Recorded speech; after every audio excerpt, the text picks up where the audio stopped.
Love is a powerful force, one of the most beautiful and transformative emotions we can experience. It draws people together, sparks connection, and makes us feel seen, valued, and alive. But despite its power, love alone isn't enough to sustain a healthy, thriving relationship. Many people fall into the trap of thinking that if they just love someone enough, everything else will fall into place. They believe that love will conquer all, that love will magically solve conflicts, align values, and smooth over the rough patches. But real relationships require far more than just feelings. They demand action, intention, and compatibility. Love might bring two people together, but it's the foundation of mutual respect, trust, and shared vision that keeps them together. When you rely on love alone, you often end up ignoring the very real issues that exist between you and your partner. You start minimizing red flags, compromising your own needs, or hoping that your partner will change over time just because you love them or because they say they love you. But emotional connection, without the necessary ingredients for a functional relationship, can quickly become a trap. It keeps people stuck in unhealthy dynamics longer than they should stay, believing that love makes the suffering worth it. What many people don't realize is that love is not the same thing as compatibility. You can love someone deeply and still not be good for each other. You can care about someone and still argue constantly, want different things in life, or have completely different emotional needs. That doesn't mean the love is fake, it just means it's incomplete. It's not grounded in the real-world conditions that support a long-term bond. Think of love like the seed of a plant. It's the beginning, the potential, but without sunlight, water, and good soil, that is communication, accountability, aligned values, and effort, it won't grow. It might even wither. People often mistake chemistry for commitment. They feel the high of romantic passion and assume it will carry them through everything. But when the dopamine wears off and the reality of daily life sets in, what's left?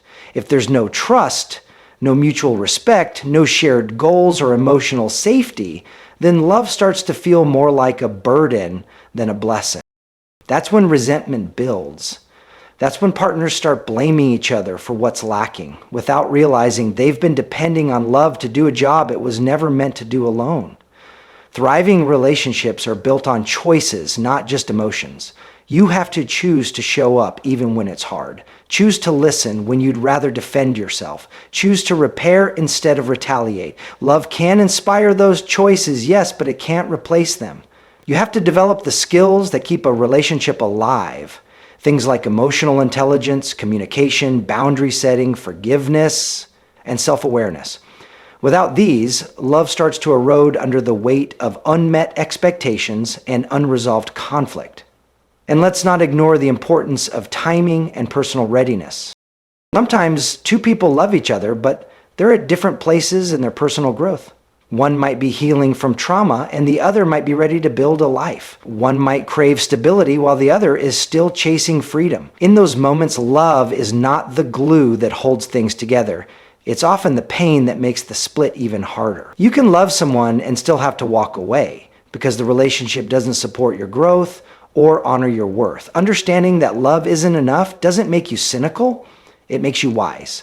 It means you've matured enough to recognize that real connection is built, not just felt, that thriving relationships require more than chemistry and butterflies. They need patience, maturity, shared responsibility, and conscious effort. Love may open the door, but it's everything else you do that determines whether you get to stay. In relationships, the standards we set and the boundaries we maintain determine the quality of connection we experience. One of the hardest truths to accept is this: you attract what you tolerate. This doesn't mean you deserve mistreatment or that you're to blame for someone else's behavior, but it does mean that the energy you allow into your life tends to stick around and often repeats itself. If you consistently accept less than you deserve, you end up creating an environment where that behavior feels safe to the other person. Over time, what you once considered unacceptable becomes your new normal, not because you like it, but because you've tolerated it enough for it to become routine. It starts small. Maybe a missed call that wasn't followed up, a sarcastic comment that stung, or a promise broken and brushed off. You might let it go, telling yourself it's not a big deal or that it's just part of being in a relationship. But each time you ignore that inner discomfort, each time you silence your voice in favor of keeping the peace, you send a subtle message. This is okay with me. You train people, often unconsciously, how to treat you based on what you let slide. And the more you let slide, the more room there is for patterns of disrespect, neglect, or even emotional manipulation to grow. People will treat you at the level of behavior you're willing to accept. That doesn't make them inherently bad. It just means they're responding to the standards you've put in place or the lack thereof. The truth is, many people aren't intentionally trying to hurt or take advantage of you. They're just living from their own level of awareness. And unless you bring attention to a behavior, they may never even realize how it affects you. But if you keep tolerating it silently, hoping that your love will inspire change, you're more likely to lose yourself in the process than see transformation in them. One of the deepest forms of self-respect is setting boundaries. It's not about control or punishment. It's about honoring your worth. A boundary says, I love myself enough not to abandon myself for the sake of this relationship. When you enforce a boundary, you might risk conflict, distance, or even the end of the relationship, but you also make room for something better to grow. Mutual respect, clarity, and emotional safety. The challenge is that many people fear rejection or being seen as too much if they speak up, so they stay quiet. But in trying to be more lovable, they end up feeling invisible. Tolerating behavior that hurts you doesn't make you strong, it makes you small. You might think you're being patient, understanding, or loyal, but if that loyalty is costing you your peace, you have to ask what you're really gaining. A thriving relationship cannot exist where one person's needs are constantly overlooked or minimized. The relationship becomes lopsided, with one person carrying the emotional weight, while the other is free to show up however they want. It's also important to examine why we tolerate certain patterns. Often, it traces back to childhood, past relationships, or deep-seated beliefs about what we think we deserve. If you grew up around dysfunction, chaos might feel familiar.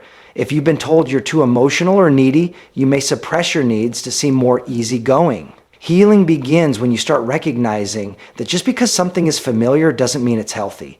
And just because you've tolerated something in the past doesn't mean you have to continue doing so. Changing what you tolerate isn't about becoming harsh or rigid. It's about becoming clear. It's about choosing to honor your needs, communicate them directly, and walk away when they're repeatedly dismissed. The kind of love that thrives is built on mutual responsibility and shared standards. When you raise the bar on what you allow into your life, the kind of love you attract rises to meet you. Every moment in a relationship is a lesson in how to love and be loved. Whether we're aware of it or not, we're constantly teaching others what we will accept, what we need, and what makes us feel seen. The truth is, you teach people how to love you, not by force or manipulation, but by the way you show up, communicate, and hold your standards. If you stay silent when something hurts, you teach the other person that your feelings are negotiable. If you overextend yourself without asking for anything in return, you teach them that your needs come second. And if you consistently prioritize their comfort over your truth, you teach them that your voice doesn't need to be heard. Love isn't just a feeling, it's a practice. And in a relationship, your partner learns how to practice love toward you based on what you reveal about yourself and how you allow yourself to be treated. If you want to be loved with care, consistency, and respect, you have to model those things in the way you treat yourself and in how you communicate with your partner. That means being clear, not just about what you don't want, but about what lights you up, what makes you feel safe, what reassures you when you're vulnerable. So often people expect their partner to just know these things instinctively, and when that doesn't happen, resentment grows. But no one is a mind reader. People aren't born knowing your love language, your wounds, or your needs. You have to teach them. Teaching someone how to love you doesn't mean giving them a checklist or controlling their every move. It means being open enough to share what's real for you and courageous enough to hold space for that consistently. It also means showing appreciation when someone gets it right. Too often people focus only on correcting what feels wrong in a relationship and forget to reinforce what feels right. Just like you're teaching someone how to treat you, you're also reinforcing how their efforts matter. That reinforcement builds emotional intimacy and trust. It tells the other person, I see you. I value how you're trying. That matters deeply in building a strong emotional bond. But sometimes, teaching someone how to love you means walking away when they refuse to learn. It means accepting that not everyone is capable or willing to meet you where you need to be met. That can be one of the most painful realizations in a relationship, that someone might care about you, but still not love you in the way that nurtures your soul. Still, the way you respond to that truth sets the tone for how you'll be treated moving forward. If you stay and continue to shrink your needs, you reinforce the message that they don't have to grow. But if you draw a line, express what you need, and stand by it with grace, you send a different message. I'm worthy of the kind of love that values my heart, not just my presence. There's also a personal responsibility in this truth. If you want to be loved with depth, presence, and honesty, you have to love yourself in those ways first. People pick up on your energy. If you betray yourself to avoid discomfort, others will feel that and often mirror it. But when you treat yourself with respect, when you hold yourself to a standard of emotional maturity, you naturally draw people into your life who resonate with that energy. You stop attracting people who are just looking for convenience, and you start attracting those who are ready for connection. The love you receive begins to reflect the love you've decided to give yourself. So teaching someone how to love you is really a lifelong act of self-respect. It requires knowing who you are, what you need, and having the willingness to voice it without apology. It's not about control, it's about clarity.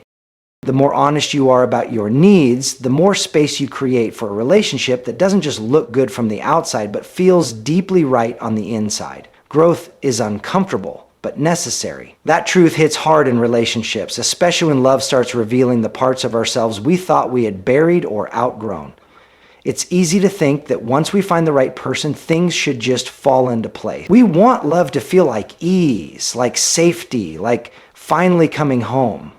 But real love doesn't just comfort you, it challenges you.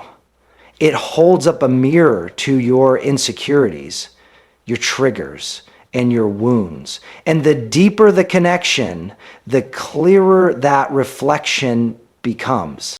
What you choose to do with that discomfort is what determines whether a relationship becomes a place of healing or a cycle of repeated pain. Most people think the hard part of relationships is finding the right person, but the real work begins once you're in it.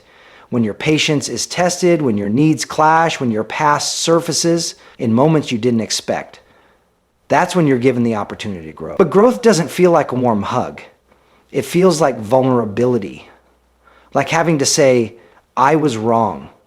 Like sitting with uncomfortable emotions instead of running from them. It feels like admitting you're afraid, that you don't have all the answers, and being willing to show up anyway. Growth requires honesty, first with yourself, then with your partner. It forces you to confront the beliefs and habits that are keeping you stuck, even if they once protected you. Avoiding growth in a relationship might keep things calm on the surface, but underneath, there's tension. There's the quiet resentment that builds when nothing changes. There's the avoidance of real conversations because you don't want to rock the boat. But relationships that thrive aren't built on pretending. They're built on truth. Even when it's messy, the discomfort of growth is what leads to deeper connection, greater understanding, and a stronger foundation. Without it, you're just managing appearances, not building intimacy. The uncomfortable moments are often the most defining.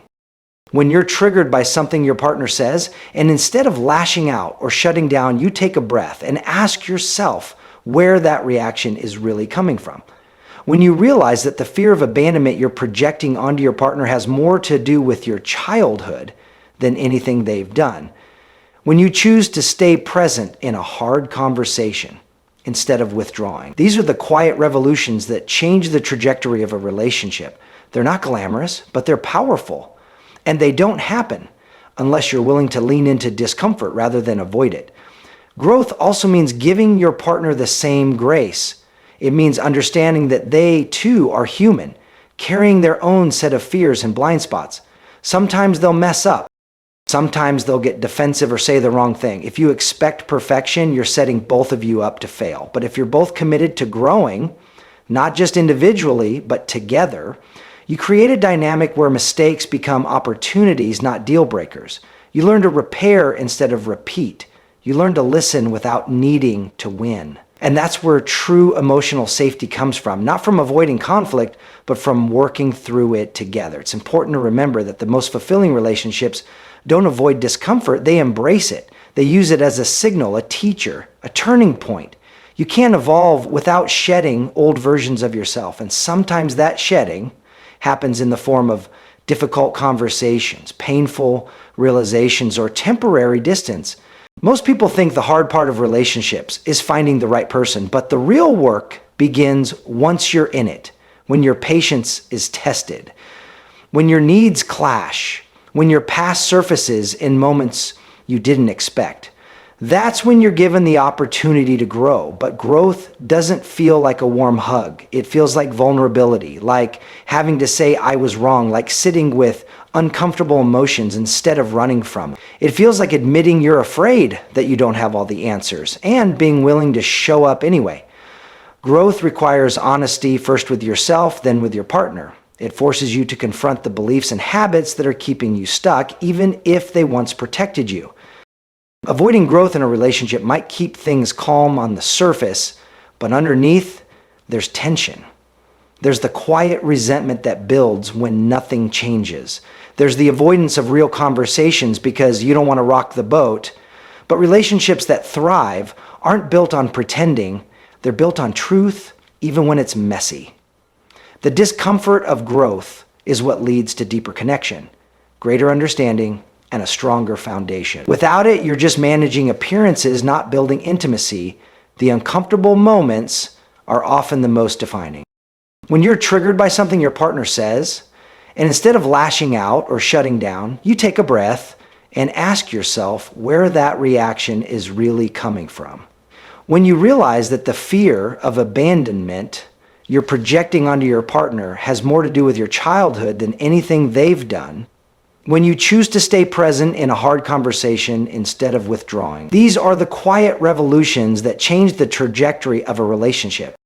They're not glamorous, but they're powerful. And they don't happen unless you're willing to lean into discomfort rather than avoid it. Growth also means giving your partner the same grace. It means understanding that they, too, are human, carrying their own set of fears and blind spots. Sometimes they'll mess up. Sometimes they'll get defensive or say the wrong thing. If you expect perfection, you're setting both of you up to fail. But if you're both committed to growing, not just individually, but together, you create a dynamic where mistakes become opportunities, not deal breakers. You learn to repair instead of repeat. You learn to listen without needing to win. And that's where true emotional safety comes from. Not from avoiding conflict, but from working through it together. It's important to remember that the most fulfilling relationships don't avoid discomfort. They embrace it. They use it as a signal, a teacher, a turning point. You can't evolve without shedding old versions of yourself, and sometimes that shedding happens in the form of difficult conversations, painful realizations, or temporary distance. But each time you stretch beyond your old limits, you create space for something more authentic, something more resilient, something more honest. Growth might not feel good in the moment, but what it produces, clarity, depth, trust, is worth every ounce of discomfort. Because in the end, love that grows with you is the love that lasts. Not everyone is meant to stay, and accepting that is one of the hardest but most freeing truths in love and relationships. We're taught to believe that the ultimate success is finding someone who stays forever, that if someone leaves, the relationship was a failure, or that we somehow weren't enough. But the reality is that some people are only meant to walk with us for part of the journey. They show up in our lives to teach us, to mirror something back to us, to help us grow, and sometimes to break us open in ways we never expected. That doesn't mean the connection wasn't real. It just means it had a purpose that was different from permanence. There's a tendency to hold on tightly when we love someone, to try to make it work, even when everything in us is whispering that it's time to let go. We tell ourselves that if we just love them harder, if we just give them more time, if we just change this one thing about ourselves, they'll come around. But deep down, we often know when a relationship has run its course. The energy starts to shift. Conversations become strained. You feel more anxious than at peace. And yet we resist the ending, not because we don't know it's coming, but because we're afraid of what comes after. The void, the uncertainty, the grief of letting go of the future we imagined. But staying in a relationship where your needs aren't met, your growth is stifled, or your value isn't recognized, doesn't honor love. It diminishes it. Love is not about clinging. It's about choosing day after day to build something real with someone who meets you with the same intention. And if someone consistently shows you that they're not willing or able to do that, no amount of loyalty can fill that gap. Sometimes the most loving thing you can do for yourself and the other person is to walk away. Not in anger, not in bitterness, but in clarity. You can honor what the relationship was without pretending it still is what you need it to be. Letting go doesn't mean you didn't care. It doesn't mean the memories weren't beautiful or that the connection didn't matter. It means you're choosing to value your peace, your worth, and your future more than the fear of being alone. It means understanding that some people come into your life as a chapter, not the whole story. They may teach you what you want. They may show you what you'll never tolerate again. They may reflect the parts of you that still need healing. And when their part in your life is done, releasing them becomes an act of self-respect, not failure. What's painful is the idea that love should always mean forever, but sometimes the most powerful loves are the ones that change you, not the ones that stay. They awaken you to something within yourself. They shake up your patterns, they open your heart, even if it breaks. And through that heartbreak, you begin to see yourself more clearly. You start asking better questions. You learn to choose better, to love more intentionally, to honor yourself more deeply. That evolution doesn't happen in the comfort of staying where it's safe. It happens in the courage of letting go. You don't have to wait until things get toxic to decide that you're no longer aligned. Sometimes people are good, but not good for you.